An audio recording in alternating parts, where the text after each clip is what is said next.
Hello to everyone, and welcome back to the Multifamily Mastery Podcast. This is the podcast where I take you on a journey into multifamily investing as a complete beginner and hopefully end up somewhere someday. I'm your host, Jonathan Zook, and once again, welcome. I didn't even need a script. Let's go. Saying. All right.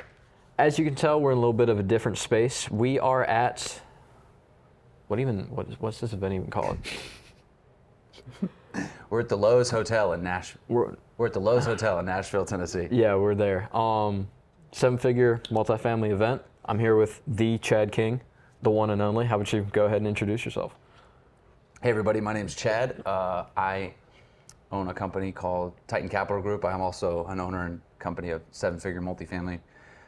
We do commercial real estate. That's pretty much the gist of it. We buy and sell apartment complex, mobile home parks, storage facilities, anything commercial we can get our hands on. Looking for good deals right now and just moving with the cheese in the market. So excited to talk to you. Thanks for inviting me on your show. Yeah, thanks for being here. Looking forward to delivering some value to the audience who is hoping to get into commercial real estate. Yeah. All right, so today I want to talk about kind of like acquisitions, talking with brokers, difference between like direct to seller and brokers, that kind of thing. Okay. So what is the best way to talk to brokers, just like in general, when you're trying to get a deal? Like how should you go into the approach of talking with them? Well, first of all, I think the people's biggest holdback is they just don't even pick up the phone and make the call. So a broker is they're just like you. They put their pants on one leg at a time. So you just got to call them and just interact with them. I think, especially now, brokers are more inclined to call people back than they ever have been before. 2-3 years ago when they were getting multiple offers on every deal. They didn't have to really work hard to get deals across the table. But now we're not really seeing that. It's more of a tougher market for the brokers. Transaction volume is down like 60-something% from last year. So they're actually having to, make some relationships. So now's a great time to get in with them. But you got to get in. You got to call, you got to go meet them, you got to make the effort, go on the property walks, get back to them quickly. I think people's biggest things is a broker will send them a deal and then they'll let a couple weeks go by and not respond with an offer, or at least where they're at with the numbers. So communicate with them and they'll be your friends. Nice. So you'd say it's really important to create that relationship with the brokers? Yeah, 100%. I mean, they need to know that even if it's your first deal, it doesn't matter. They need to know that you've been working in the market, you know the market. They need to know that you've been looking at deals in the market. They need to know you have a property manager and things figured out to where if they did put a deal in front of you, you could close on it, even if it's your first one. They need to feel that confidence, and they're not going to feel that if they haven't seen your name and they know you're active. So, yeah, I mean, just got to get to know them, build a relationship with them, show them that you're active and they're serious. Okay. Yeah. All right. So what's the difference really between a broker deal and a direct to seller deal? How do you have to approach that differently? That's a good question. Direct to seller deal requires a lot more tact, tactical empathy. It requires more sales ability and sales skills. I prefer direct to seller because I can handle that communication really well. So, when you do deals through brokers, God bless them, they tend to kind of mess up communication more than they put it together. You're playing telephone. I don't really, some people prefer that. I don't, because I'm a good communicator and I understand how to have conversations with people and sit across from people and figure out win-win solutions. You're a problem solver. You can come on in. So, hey, you can get in on this if you want. We'll do a Q&A live. So yeah, I mean, it just requires the ability to communicate. And I think there's a big difference in the way that you have to handle yourself from an integrity standpoint too, is because when you're dealing with these sellers, now you're on the contract, you're the one negotiating the contract, presenting the contract.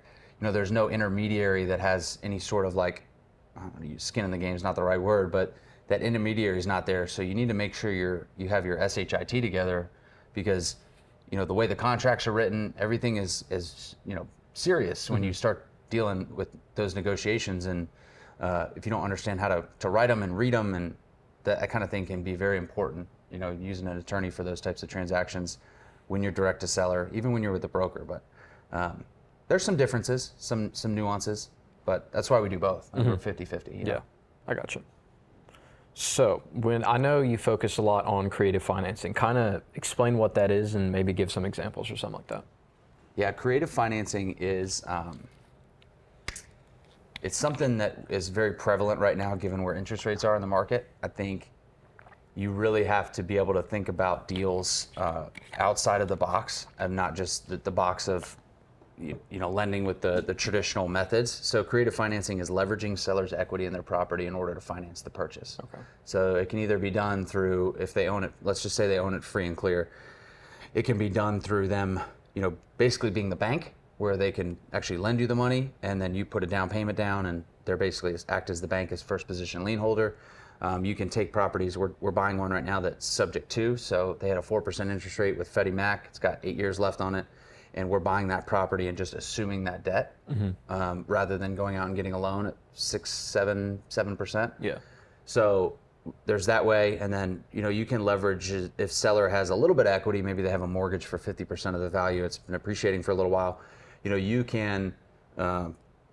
You can leverage some of the equity for the down payment and then go get a loan from a bank and close a 70% loan and then leverage them for the 25 or 30%. Sometimes you'll have to put some skin in the game. But there's ways, if the seller has equity, to buy this thing creatively where you don't have to go to a lender, get a loan for 65, 70%, and then go raise the equity or put the equity down. And that equity is becoming more and more expensive too, so your capital stack's going up. So creative financing is basically used to lower your total cost of capital creatively through leveraging equity or different means. So basically, for the simpletons out there, What's that? that's a lot of fancy words there. Sorry. So no, you're good. Break it down for me. I'm asking you. So tell me what you just heard me say it. All right. What is creative So to financing? me, creative financing is kind of like finding creative ways to finance something now. So yes, getting a loan, all that stuff, that's kind of the normal way to go about it, right? But with interest rates going where they are, with the economy going where it is, sometimes with certain deals, that's not really going to work. And if you have a good deal that you really want to work, that could be good, but you just can't get the right financing for it. Creative financing can be a good way to go about that, because you can find ways, different ways. I'm not going to go super into detail because honestly I don't know enough about it to say that, but it's finding different ways to finance that deal, whether that be paying the seller not upfront, paying them throughout as you get money in from the deal. You can pay them with that money, kind of something like that. You want me to give you a couple examples? Yeah, that'd be All great. right, so you're 17 years old, right? Yeah. 17. You want to buy a $8 million apartment complex, right? You go to a bank. What's the bank going to tell a 17-year-old who says, I want to buy an $8 million apartment complex? Heck no. Yeah, they're going to say, heck no, get out of here. Okay. If you found a seller that owned an $8 million building free and clear, you could go to that seller and you have that seller hold a $6 million note, and then you go out and raise $2 million and you close on that property. Do you need a bank to do that? No. Not at all. I bought an $8.3 million piece of real estate. The guy owned it free and clear. I found him, I met him. He held a $6.1 million note.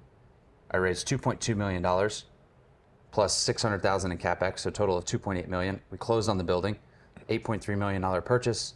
We put up to $9 million in it. It appraised for $15.5 million. Refinanced out later on, but that being said, didn't need a bank to do that. But I also met with that seller, built a relationship with that seller. He got to know me, like me, and trust me to the point in which he was willing to lend. Now, the other thing too is these people who own these buildings, they already know the value of the building. Like, he already knows, he's comfortable with that asset because he's owned it. So he's willing to be the first position lien holder on it because he knows if I default and stop paying, he just takes his building back. I have multiple examples of different types of those deals, but you can get deals done without having to pull your credit, without having to go to a bank. You have to have the ability to network, find deals, and then also to raise capital, but you can bring partners in for those things too. So you can put these deals together. You just got to think outside the box. Yep. So if there was any advice that you could give to my generation, whether that be multifamily or just kind of life in general, what would it be? Any advice I could give to your generation? Yeah. Oh, man.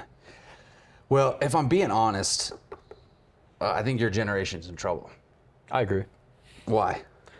They feel like we Yeah. I'll include myself No, in I mean this I'm because I'm a millennial, but I'm not like it's don't associate yourself with it. Yeah. But your Okay, age so group, what's the challenge? they feel like they're entitled to greatness and they don't want to put in the work to get there. Yeah.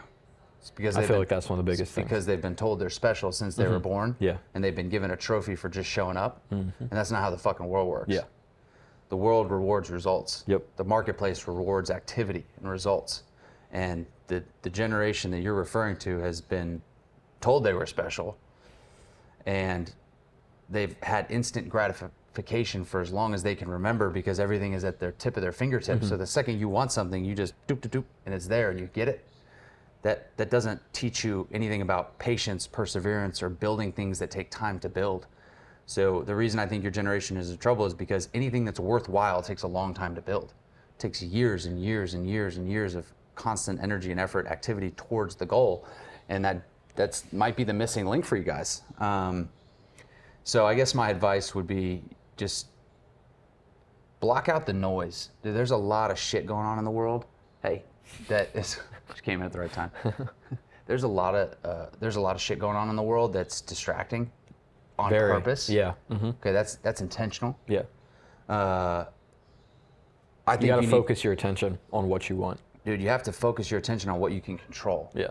There's so much stuff going on in the world that's outside of y'all's control, and we're so focused on it. We're just inundated with all of the stuff that's thrown at us that we're not even control. Like, who controls the everything that you see? Like the information that you're putting into your brain. Like, that's a diet. You get one vessel. So manage what you put into your body, both in your mouth, in your ears, like the people you interact with, the energies you let into your world. You have to manage that stuff with a very, very tight net, because so much shit will seep through if you just let it. And that's what you see, is just people being programmed and indoctrinated to believe the things and get triggered about the thing, whatever the thing is now, and to do the thing because they don't stand on any core values, because they haven't done any fucking inner work, because they're not controlling what they're putting in. It's being controlled. Yeah. So you got to control what you're putting in your ears. Big time reading books, listening to personal development podcasts, cutting the BS out, not watching the fucking news. Like, it's that kind of, like, not binge watching Netflix marathons, and not like putting in good information. And So then you're saying, sorry, go ahead. you also have to control what you put in, because your mouth, and you eat because your fuel is how you perform. And if you want to perform like a shitbox car, you put shit food into your body, you don't hydrate well, you don't get good sleep. And I think your generation has been taught a lot of wrong things and bad information about nutrition and what's healthy, the importance of sunlight and exercise and good sleep, and those things aren't perpetuated nowadays. It's medicine, and it's sugary foods, and Oh, you can't sleep, take a pill, it'll magically dude, work. it's you know, the way of healing yourself and is just way out the window, because they want you hooked on the medicine so they can give you more medicines. And the kids your age, man, if they don't sit down for 8 hours, they're labeled ADHD, and they're given medicines because they don't want to sit in a fucking chair for 8 hours and just listen to something that doesn't even interest them. No shit, they don't want to do that, right? So they want to be out in the world and learning things, and that education system is so antiquated. And now with even social media and technology, it's getting worse, right? But that education system is so antiquated. It's based on a 1913 Prussian model that was created during the Industrial Revolution To build workers, to build factory workers. And yeah. that's the only thing that hasn't changed in our world. Like, we've had all this freaking innovation, but the education system is still the same. that industrial to build workers. It's sit there for 8 hours and do this task. Don't collaborate. Memory is the test. It's not about learning how to think. It's just about memorize this and passion. Like, it's terrible, man. And you know, and then you go home and you get on your phone and you're in your headset, and like, then they're controlling that stuff. I think I'm down a couple rabbit holes, man, but you asked like what advice I would give your generation. Yeah, it's I like, mean, there's a lot of stuff. This is good stuff. There's a lot of stuff I need to tell you guys. You know, like, and now I'm more passionate about it now, about the next generations to come. You know, like, I'm willing to spend time with you, talk to you, answer your phone calls, because I'm passionate that you guys, if the awakening doesn't really happen with your generation, then we're in trouble, because you know, the sub 28-year-old group right now is real rough when it comes to an internal constitution and the ability to like make decisions and think for themselves. It doesn't really exist out there.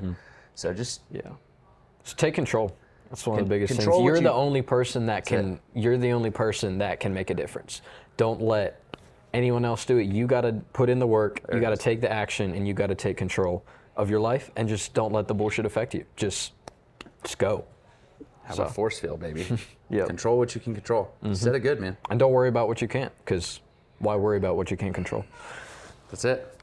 All right. Anything else? I think that's about it. Did you say you had some questions?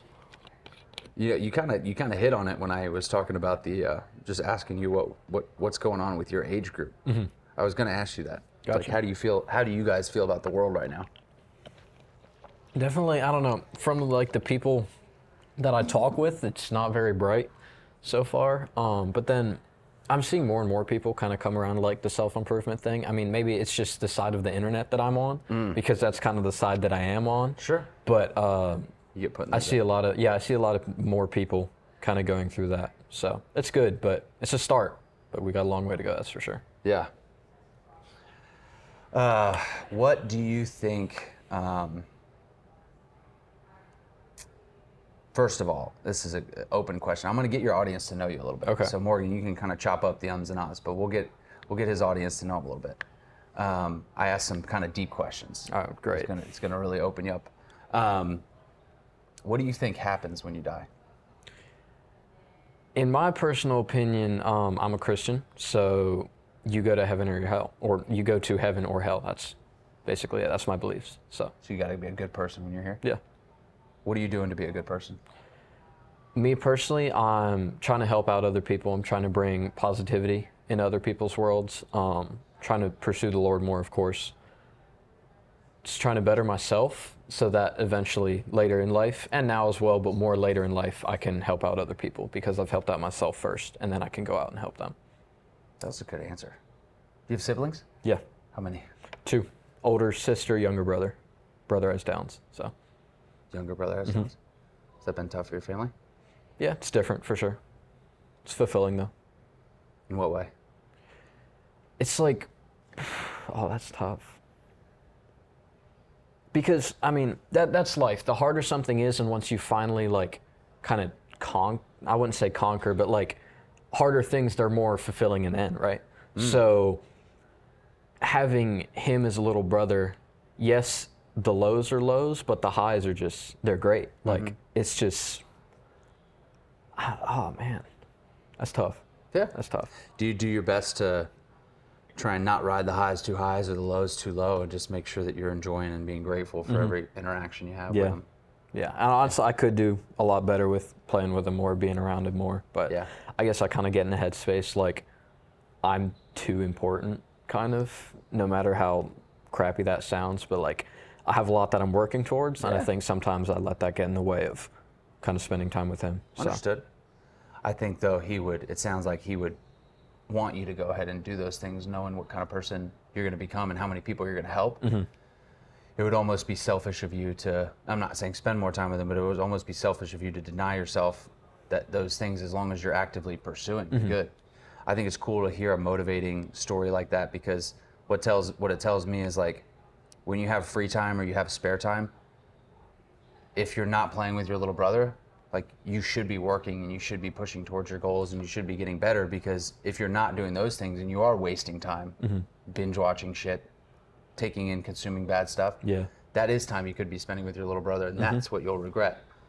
But when you spend that time freaking working towards some badass goals, and you can come back and help hundreds of kids like your little brother, thousands of kids like your little brother, I imagine he'll be pretty grateful for it.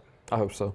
That's cool, man. Yeah. That's good stuff. What do you want to, you're 17 years old. What's next? What does the next 5 years look like for you? Dude, I don't think about that enough, honestly. It's kind of like, it's big, it's looming, and it's scary, so I kind of just like shove it out the way whenever it comes up. Well, that's a terrible idea. Yeah.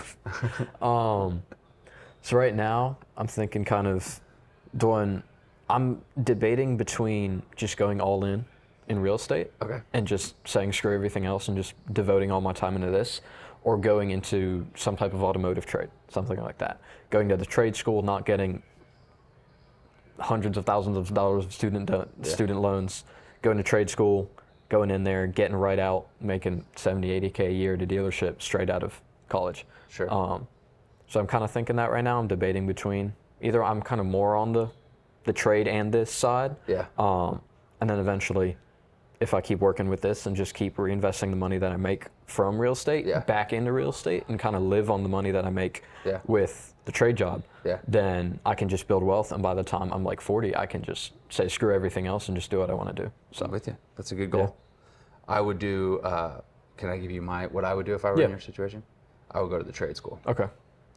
Because that stability and that skill set, like you need to acquire skills right Yeah. now. So like that's a skill set that I think is very valuable in the world. Versus you go all in on a very competitive space right now in a market decline. Like, and you go all in on that. I think there's a way that you can do both. Yeah. There's a way you I can agree. do both. Yeah.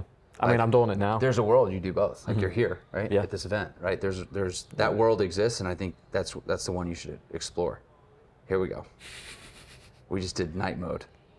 We just went into night mode. It looks cool. Yeah, it looks really cool. It looks way cooler. Should have had the lights off in the first place. Yeah, now we're in the back cave. Man, what other questions do I have for you? That's awesome. Good 5-year plan. Yep. When you're 40, if you keep doing what you're doing at your age, when you're 40, you will be able to do whatever you want, whenever you want, with whoever you want, for however long you want, Yep. wherever you want in the world. That's the dream. And you'll be able to just do this to anybody that fucks with you. So keep hammering. Heck yeah. It's good to All talk right. to you. Appreciate it. Yeah.